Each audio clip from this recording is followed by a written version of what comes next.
네, 이 시간에는 가증스러우면서도 뻔뻔한이라는 제목을 가지고 함께 말씀 나누도록 하겠습니다. 우리나라에 1907년에 평양에서 대부흥이 있었습니다. 회계 운동부터 시작됐어요. 회계 운동이 시작되었을 때 그 땅에 부흥이 찾아왔습니다. 그래서 얼마 전에 우리가 평양 대부흥 100주년 기념 운동을 하면서 회개하자 그런 구호를 우리가 외쳤습니다. 부흥에 있어서 회개는 너무 중요하죠.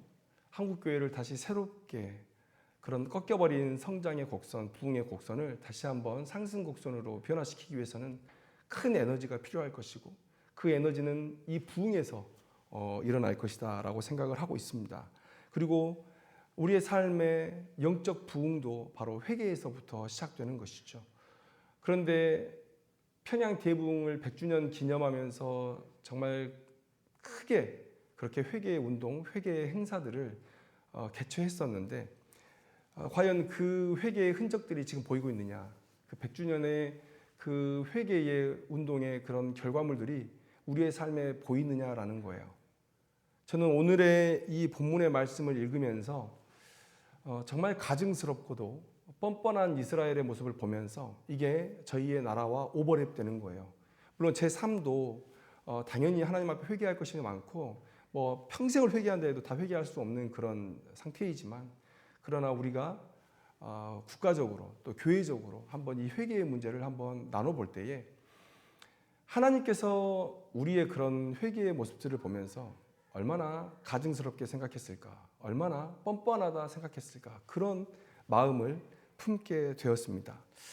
오늘 함께 이 사사기의 말씀을 묵상하면서 왜 그런 생각을 하게 됐는지 함께 공유하는 그런 귀한 시간 되었으면 좋겠어요. 인생에는 고난이 있습니다. 고난이 닥칩니다. 그 원인을 알기가 쉽지 않아요. 그런데 크게 한 3가지 정도로 제가 분류를 해보겠습니다. 첫 번째는 우리들이 죄를 지었기 때문에 그렇습니다. 죄로 인한 이 세상은 결핍이 있고, 그래서 분열이 있고, 그래서 경쟁을 해야 되죠. 땅은 엉겅퀴를 낼 것이고 넉넉한 재화를 우리에게 주지 않을 것이고, 그런데 그 제한된 것을 가지고 사람들이 싸워야 되는데 인간의 탐욕은 끝이 없단 말이에요. 내가 이만큼을 가졌다고 해서 다른 건 양보할 수 있느냐? 그런 인생이 아니라는 거죠. 보관의 기술이 점점 발달했어요. 내가 먹을 거 가지면 보관할 수가 없으니까 다 썩어버리니까 사람들이 가져가기 냅뒀어요. 그렇게 많이 따지 않았어요. 그런데 이걸 보관할 수 있어요. 냉장고도 생겼어요. 이제 화폐로 바꿔서 은행에도 저금하게 됐어요.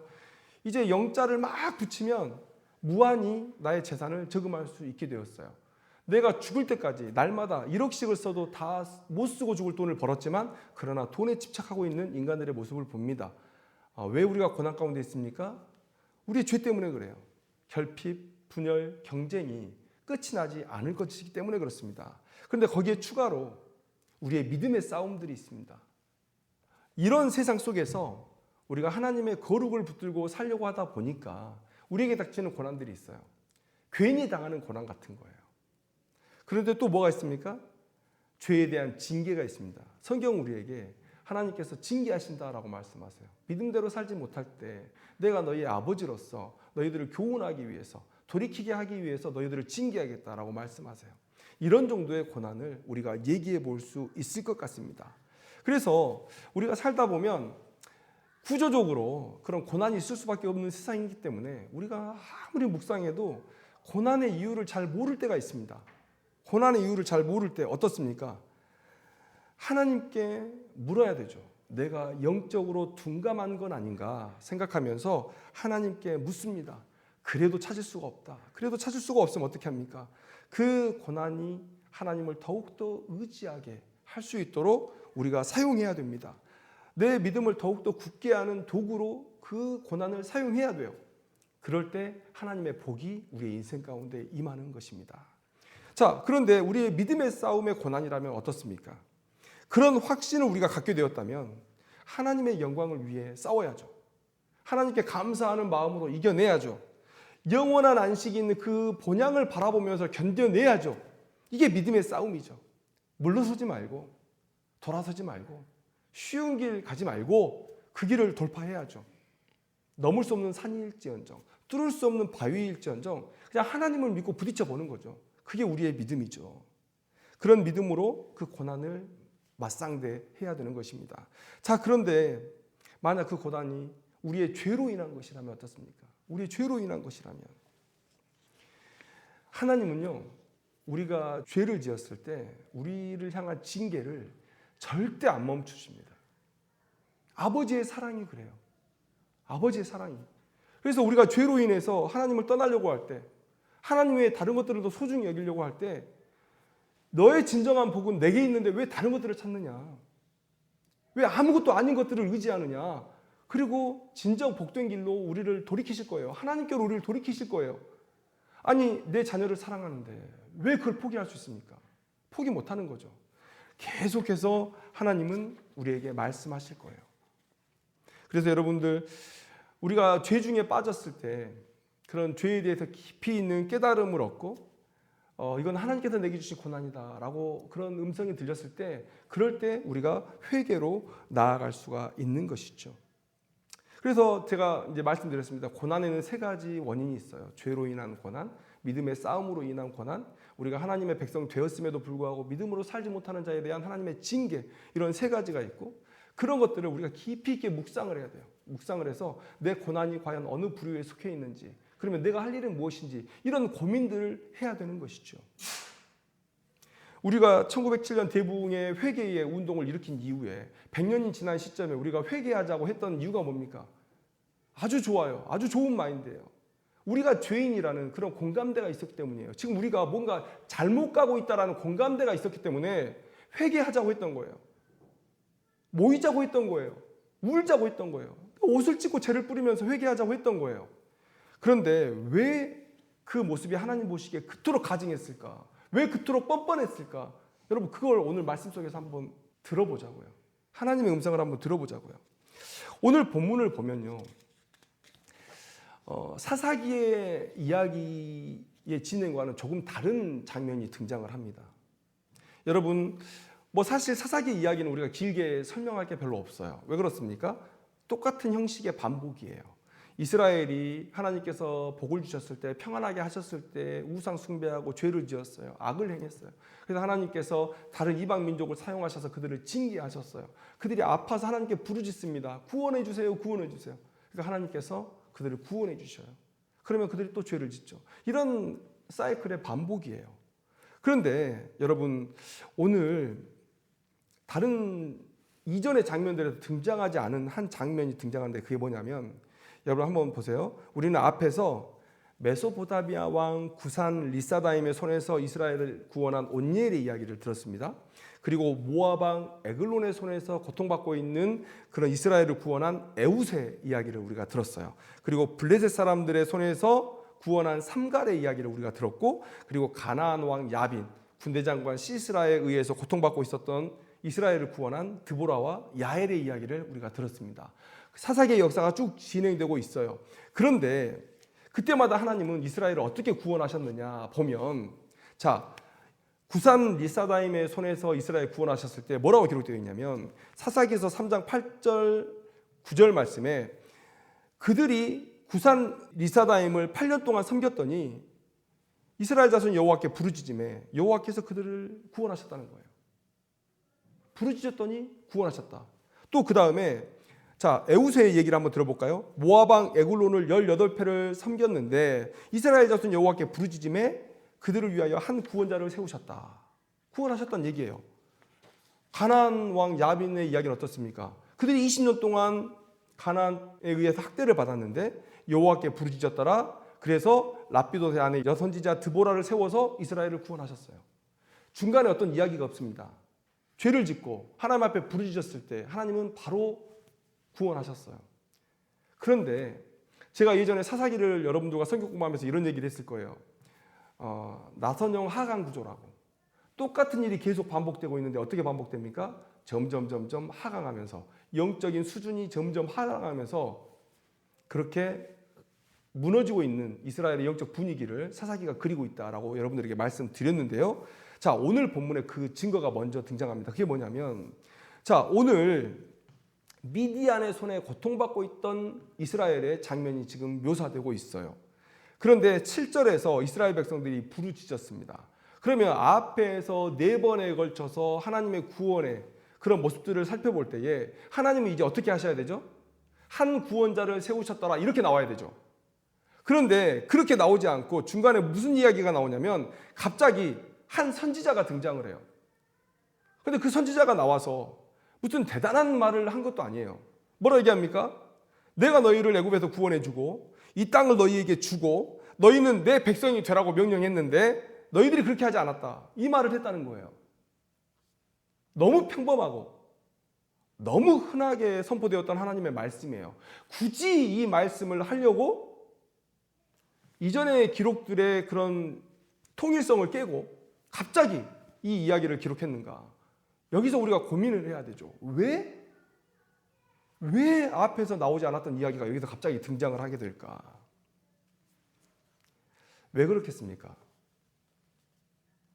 그들에게 아주 기본적이고 아주 당연한 이 정도의 회개의 내용조차 없었다는 거예요. 이 정도의 회개의 내용조차 없었다는 거예요. 여러분, 그들보다 먼저 살았던 이스라엘은 최소한 하나님께 부르짖을 때, 회개할 때에 무엇을 놓고 기도해야 되는 줄은 알았어요. 무엇을 놓고 회개해야 되는 줄은 알았어요. 아마 앞서 살았던 이스라엘 백성들, 그들의 회개의 기도에는 이런 내용들이 포함되어 있었을 겁니다. 하나님께서 우리 조상 아브라함을 선택하셔서 저 우상들 섬기는 저 갈대아 우르 땅에서 이 가나안 땅, 하나님께서 정해 주신 땅으로 우리를 부르셨다. 선택이죠, 선택. 이 택하심에 대한 감사가 있었을 겁니다. 애굽에서 고통을 당했어요. 그런데 놀라우신 능력으로 하나님께서 출애굽을 시키셨는데 출애굽하고 나니까 하나님의 약속하신 대로 그들이 민족이 되어 있더라. 국가가 되어 있더라. 고난의 400년이었지만 그러나 애굽이라는 그 울타리 안에서 그들이 남의 공격받지 않고 자기들이 이렇게 민족으로 성장할 수 있는 그 계기를 삼아주신 하나님께 감사했을 거예요. 우리가 지금 이스라엘의 모양을 갖고 있는 것은 바로 그 애굽에서의 400년 동안 하나님의 돌보심, 애굽을 통한 하나님의 돌보심이다. 그렇게 하나님께 감사했을 거예요. 그리고 그들이 시내산을 지나오면서 하나님과 언약을 맺죠. 이게 중요하죠. 하나님께서 국가를 만드시고 이제 온 지구에 하나님의 나라의 잘됨을 선포하기 위해서 이 이스라엘이라는 민족을 택하신 거예요. 얼마나 감사합니까?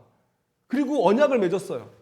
그런데 그들이 불신앙과 불순종으로 얼마 지나지 않아서 하나님 앞에 계속해서 죄만 짓고 있는 거예요. 이제 다시 하나님께로 돌아가야 되겠다. 능력의 하나님, 그리고 사랑의 하나님, 그 하나님께로 돌아가야 되겠다. 우리는 이스라엘, 말 그대로 하나님의 백성일 때 우리가 가장 복되었다. 이런 고백을 가지고 하나님께 나아가는 거죠. 이게 회개의 기본 내용 아닙니까? 그러니까 지금 선지자가 와가지고 한 얘기가 이거예요. 내가 너희를 애굽에서 구원해냈어. 그리고 너희들에게 땅을 줬어. 나와 언약을 맺고 내 백성답게 살라고 얘기했는데 너희들은 그 약속을 버렸어. 지금 그 선지자가 얘기를 했잖아요. 여러분, 너무 쉬운 내용이잖아요. 이스라엘이라면 누구 하나 모를 수 없는 내용이잖아요. 그런데 그들의 회개에 이 회개가 빠져 있는 거예요. 이 내용이 빠져 있는 거예요. 그러니까 하나님께서 선지자를 보내셔서 너 이거 알고 있니? 라고 얘기를 하는 거죠. 너 이거 알고 있어? 무엇을 보여준 겁니까? 이스라엘의 영적 분위기가 얼마나 몰락하고 있는지를 보여주는 거예요.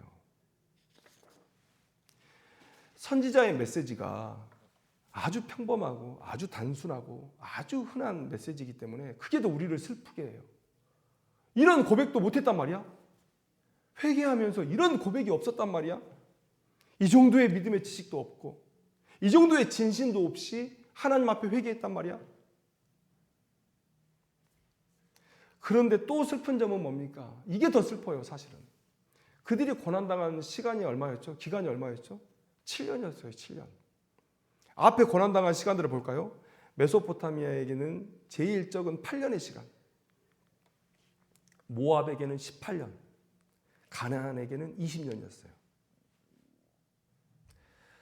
어떻게 보면 7년 만에 그래도 하나님의 뜻을 깨닫고 돌아온 게 좋은 거 아닌가요? 라고 생각할 수 있어요. 그러면 정말 다행이라고 생각이 돼요. 그런데 그들의 회개의 내용에 전혀 그런 내용이 없었다는 것을 볼 때 저는 절대 그런 모습은 아니었다고 생각이 돼요. 그들이 영적으로 민감해서 징계가 오자마자 7년 만에 하나님께서 내리신 징계임을 깨닫고 하나님께로 돌아가야 되겠다라고 결단하고 회개했다? 그런 흔적이 보이지 않죠. 그건 무슨 얘기입니까? 제가 믿음의 공식이라는 말을 썼을 때 부정한 그런 의미로 많이 여러분들에게 얘기했던 것을 기억하실 거예요. 바로 이 포인트예요. 그들이 왜 이렇게 급박하게 하나님 앞에 나옵니까? 회개의 내용도 없으면서. 앞에서 학습이 된 거예요. 학습. 고난당하면 하나님께 부르짖으면 돼. 어떻게 해요? 회개의 모습은 성경에서 알려주고 있잖아요. 옷을 찢고 죄를 머리에 뒤집어 쓰면서 울면서 금식하면서 큰 소리로 하나님께 부르짖는 거예요. 그러면 돼.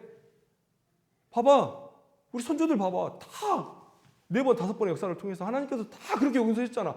아무것도 묻지 않으신다니까. 하나님의 사랑을 이렇게 모욕하죠.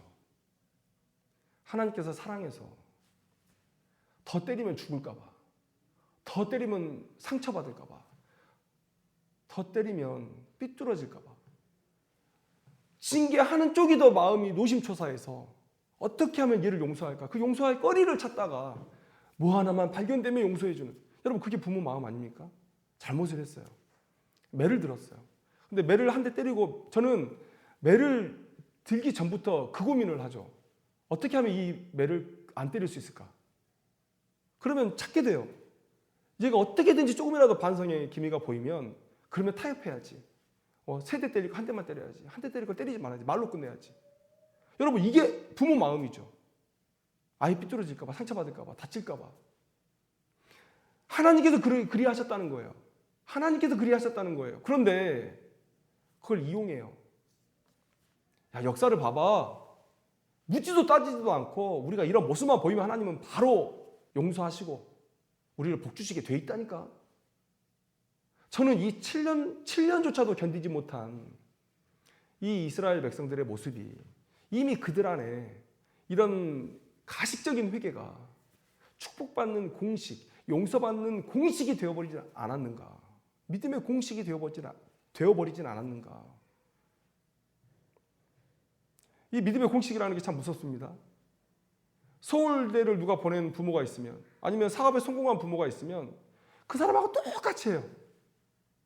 똑같이 합니다. 그 사람이 11조 내서 복받았다 그러면 11조 내고 그 사람이 새벽제단 쌓아서 복받았다 그러면 새벽제단 쌓고 뭐 100일 작전기도 뭐 해가지고 아무튼 따라가요. 그 행위 자체는 아름답죠. 귀하죠. 그런데 묻지도 따지지도 않아요. 내 아들의 달란트는, 내 아들에 대한 하나님의 계획은 이런 거 묻지 않습니다. 서울대, 뭐 의사, 뭐 사업의 성공. 이 믿음이 공식이 돼버렸어요. 하나님과의 인격적인 만남은 전혀 중요하지 않아요. 하나님이 뭐라 생각하시든지 상관없어요.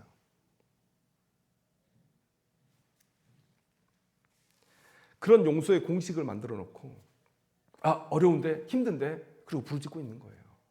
그러니까 하나님께서 답답해서 너희들 도대체 뭘 놓고 기도하는 거냐? 뭘 놓고 회개하는 거냐? 뭘 잘못했다는 거냐? 그 얘기를 나한테 해줘야 될 거 아니냐? 그걸 모르니까 선지자를 통해서 너희들이 어떻게 회개해야 되는지 지금 알려주고 계신 거죠.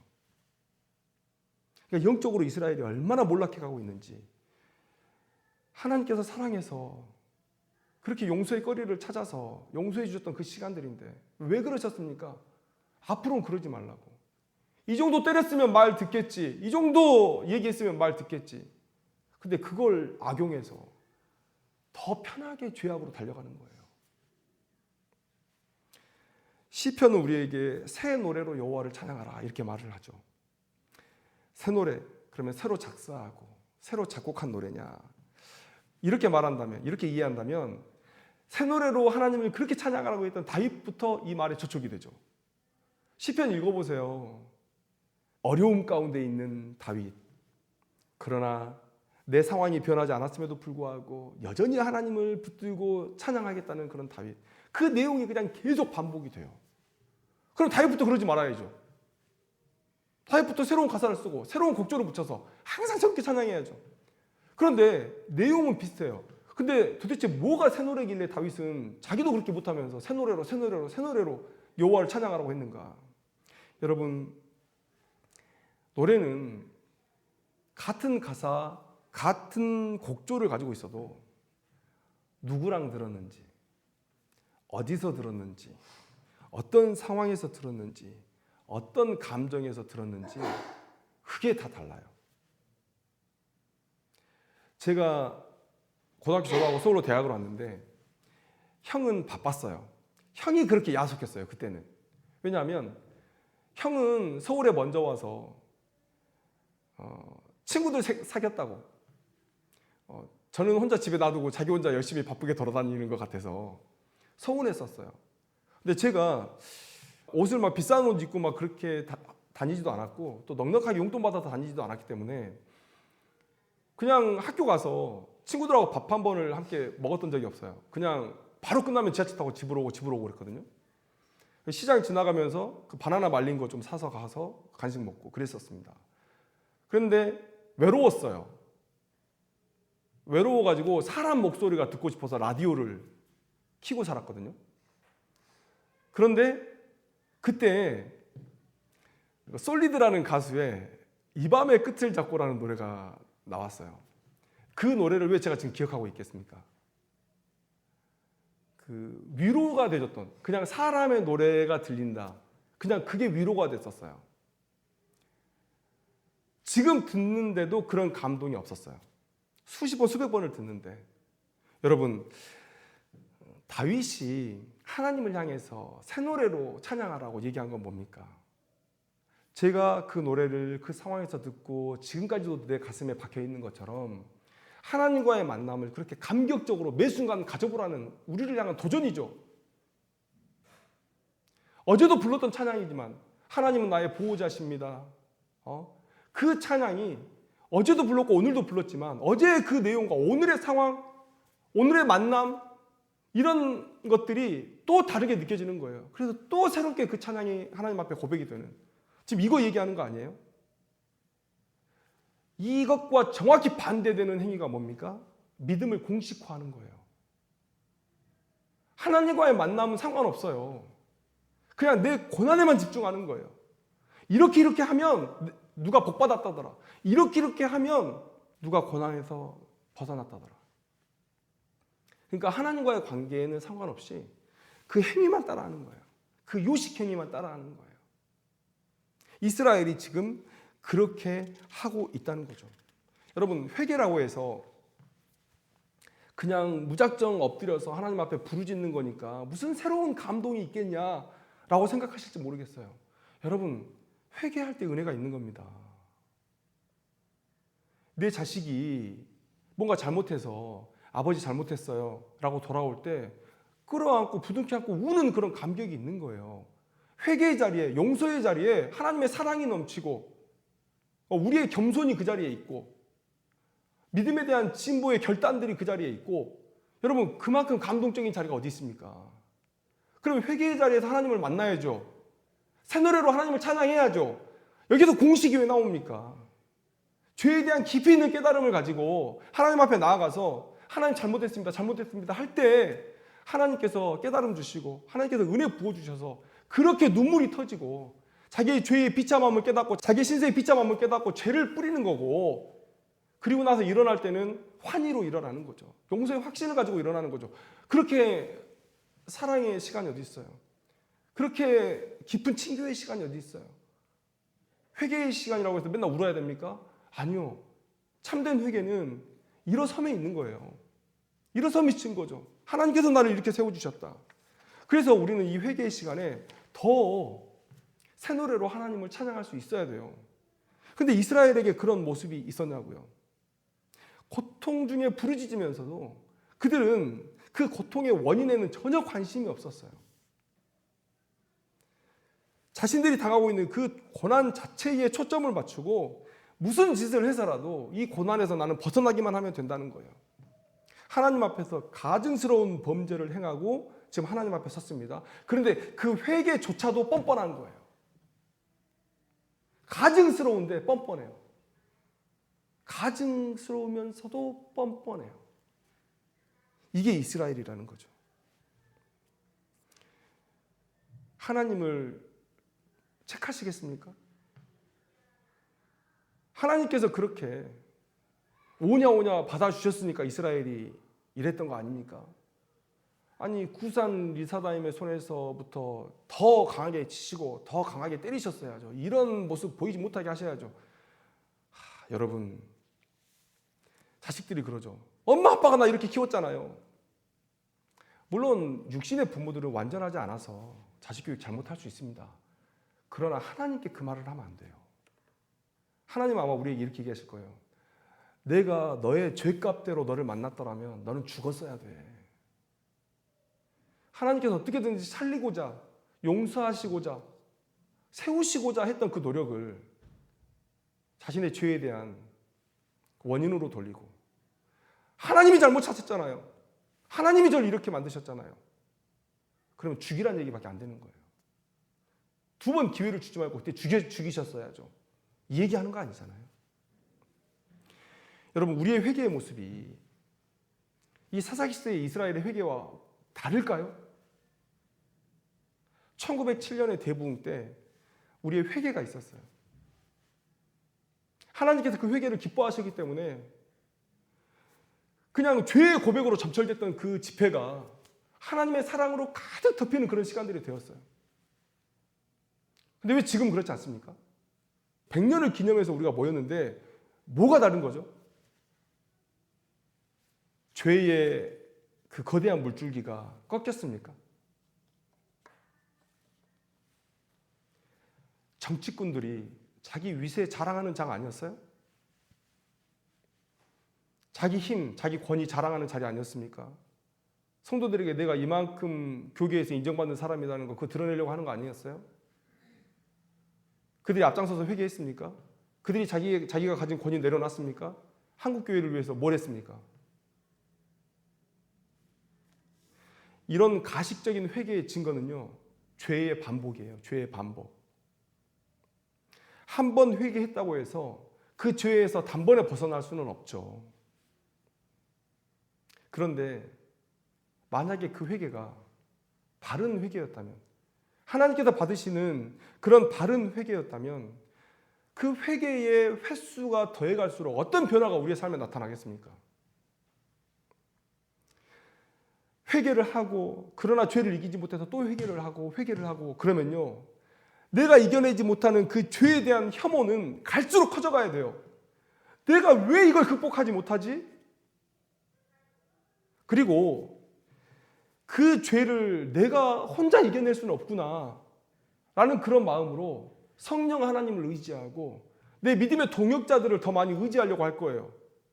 여러분, 죄에 대해서 회개하는 사람이 매일 술 마시고 매일 클럽 다니고 그럴 수 있습니까? 그게 진짜 회개예요? 죄를 혐오하지도 않고 그 죄에 대해서 민감하지도 않아요. 그 이스라엘이 하는 회개 아닙니까? 그 죄는 너무 즐거워. 친구들하고 술 마시고 노래방 가고 노래방 가는 게 죄라는 얘기는 아니고, 아무튼 그렇게 영적으로 깨어있지 못할 그런 행동들을 계속하면서도 회개를 해요. 그리고 이제 회개했으니까 복 달라는 거예요. 이게 이스라엘의 회개 아니에요?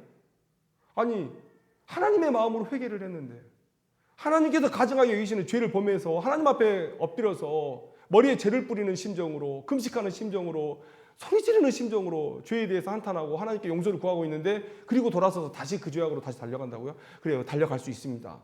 그런데 그 죄에 대한 혐오는 갈수록 커져야죠. 그리고 그 죄에 대해서는 더 민감해져야죠. 자라보고 놀라가서 소뚜껑 보고도 놀란다고. 내가 이 죄에 대해서 계속 넘어지고 민감했으면 이제는 그 흔적만 보더라도 깜짝깜짝 놀라고 거기서 돌아서려고 노력을 해야죠. 근데 그렇게 안 했잖아요. 100년 동안 지어왔던 죄를 똑같이 지금 지고 있잖아요. 뭐가 달라졌습니까?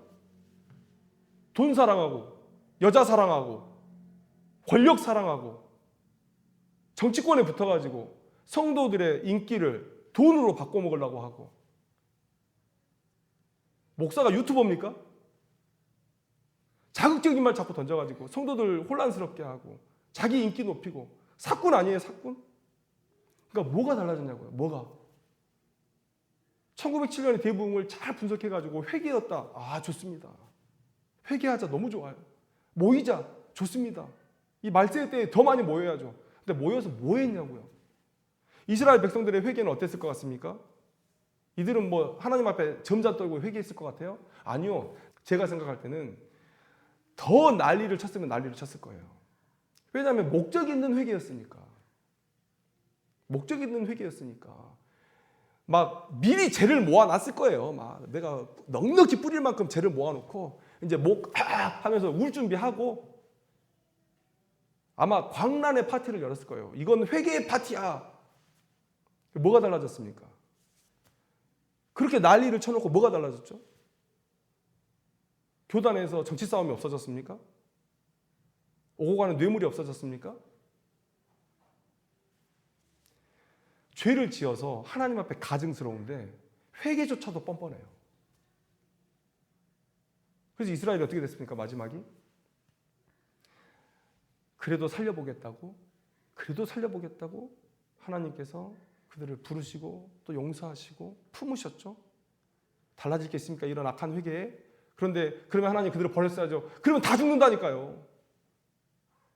다 죽이지 못해서 또 용서하셨는데 그들이 스스로가 멸망의 길로 가버렸잖아요.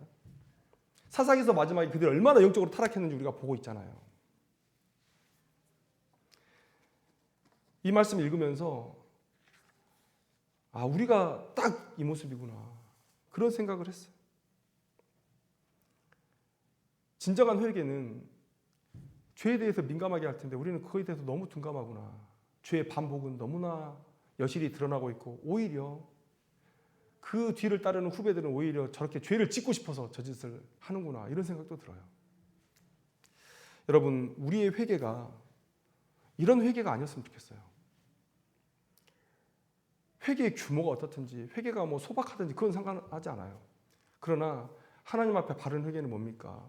그 회개의 횟수가 되어갈수록, 내가 한 번에 완전해질 수는 없지만 그 회개의 횟수가 되어갈수록 죄에 대해서 더 민감해지는 거예요.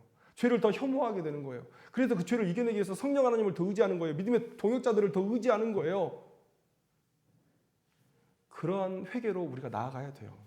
그래서 그러한 회개가 우리 가운데 있다면 한국교회는, 또 우리들의 삶은, 우리의 교회는 조금씩 바뀌어갈 거예요. 그러면 아까 말씀드렸잖아요. 하나님은 우리를 때리시려고 안 달라신 분이 아니고 우리를 용서하시고 복 주시기 위해서 안 달라신 분이라니까요. 그냥 이만한 거 하나만 잡히면 복을 막 부어주실 그런 준비를 하고 계신 분이란 말이죠. 우리가 이 영적 몰락의 분위기를 조금이라도 꺾어내면 저는 우리가 부흥으로 치달아갈 줄로 믿습니다. 여러분, 우리의 회개가 이 멸망해가는 이 사사기 시대의 회개가 아니었으면 좋겠습니다. 작고 소박할지라도 하나님을 만나고, 내가 비록 성경에 대한 지식은 적을지라도 내가 알고 있는 그 지식을 총동원해서 하나님께서 기뻐하시는 삶을 묵상하고, 그래서 그 핀트를 조금씩 맞춰가면서 나의 삶을 돌이키는 그런 회개, 그런 진정한 회개로 우리의 회개가 나아갈 수 있었으면 좋겠습니다. 그럴 때 우리의 삶이 복되고, 우리 교회가 복되고, 한국 교회가 복되고, 우리로 인해서 온 세계가 복을 받을 줄로 믿습니다. 기도하겠습니다.